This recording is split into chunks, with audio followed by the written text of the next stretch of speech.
Guys, this is a Adit horizontal opening tunnel. Let's go and have a look. Now, having a look, I can't see any immediate indication that there's a vertical reef that they're following, because there's nothing in the backs of the ceilings. So this could have been an exploration shaft, exploration adit, I beg your pardon, as to our right about 50 metres was a head frame and a mine shaft. So we'll go and have a look.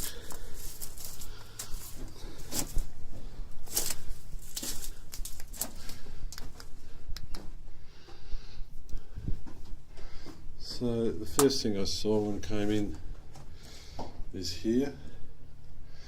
It looks a bit quartz reefy. It pinches out up through the backs and then back down the wall. So it's only minor.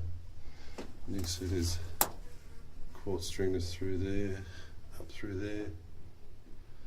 And the other thing that I did notice too, these quartz stringers, but you can see that brown material in there. That's most likely your limonite, which is basically rust, which is the result of sulphide weathering out. You can see some more down here.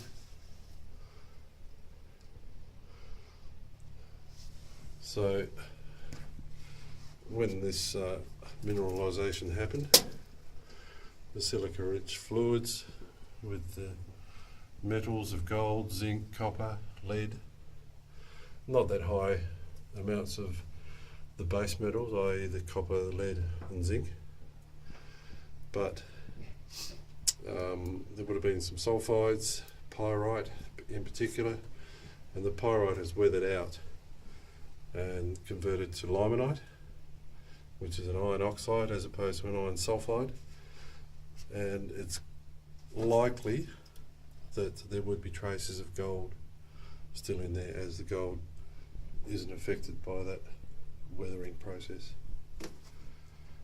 So there's that very weathered quartz reef pinching out up there in the backs. There's bunches of quartz up in the backs.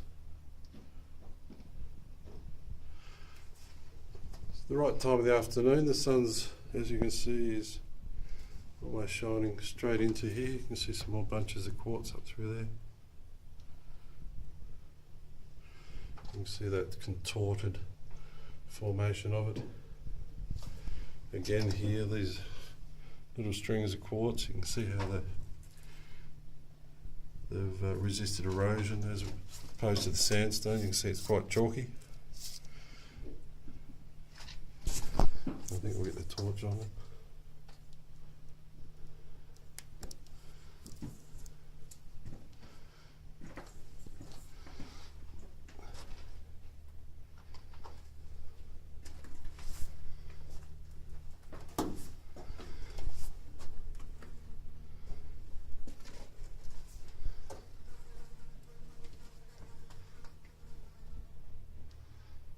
See, there's the end of the initial adit up there in the back,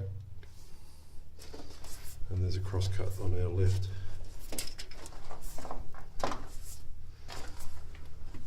Now again, I can't see anything significant in the backs that they were chasing a vertical or sub-vertical reef, so that's what makes me think that this was a exploration adit. And then we've got this cross cut on the left. Lots of mozzies up in the ceiling, disturbing them. And then if you look up here, could be a bit of a reef going through there. That looks like it's a reef or a shear zone, where those mozzies are. And we follow it all the way up through there. But the host rock is just sandstones. Again, lots of stringers.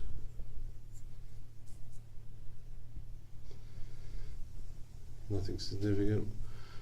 Big swarm of mozzies up the end there. And in here. Where does that go to, Andrew? What's that? Where does that go to? It's a dead end. Yeah, dead end here.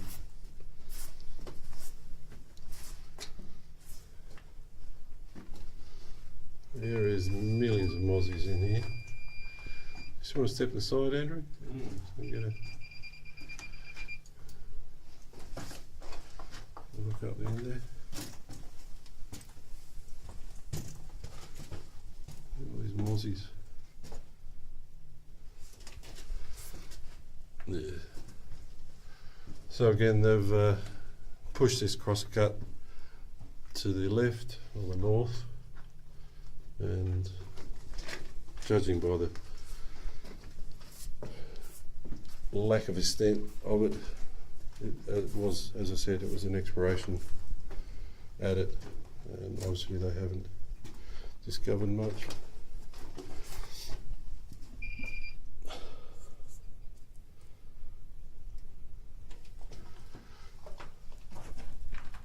There's a good example of just getting shot, trying to hold a torch and a camera at the same time. You can see that limonite where the sulphides are weathered out. And that silvery grey is most likely manganese oxide, which is common. There's a little bit of a quartz reef through there.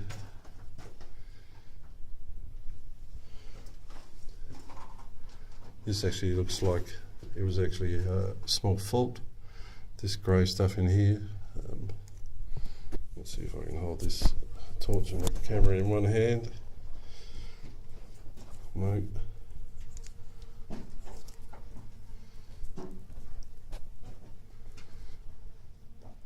That grey there, I'll just touch it. Yeah, it's quite soft. Actually, you can see where I've squeezed it. This is probably a fault, not a major fault, but when you get movement on the faults, you often get a puggy filling on the fault plane, and that fault plane has acted as a fluid pathway for this quartz to come up and create this quartz vein. And then there's also a secondary slide that you can see through there. I don't know how good this is working out because I'm not looking at the camera while I'm videoing. I'm just hoping I'm pointing at the right direction.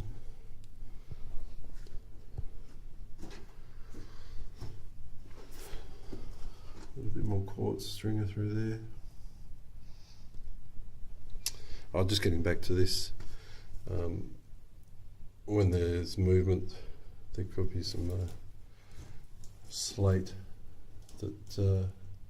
Slate being a more ductile rock, less competence in strength, is generally a good plane for faulting to occur on.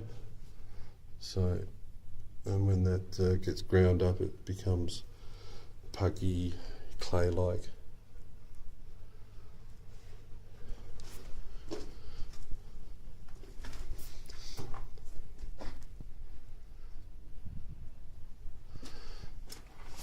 Another quartz formation through there, very fractured. So there we go. Let's go back out into the glorious sunshine.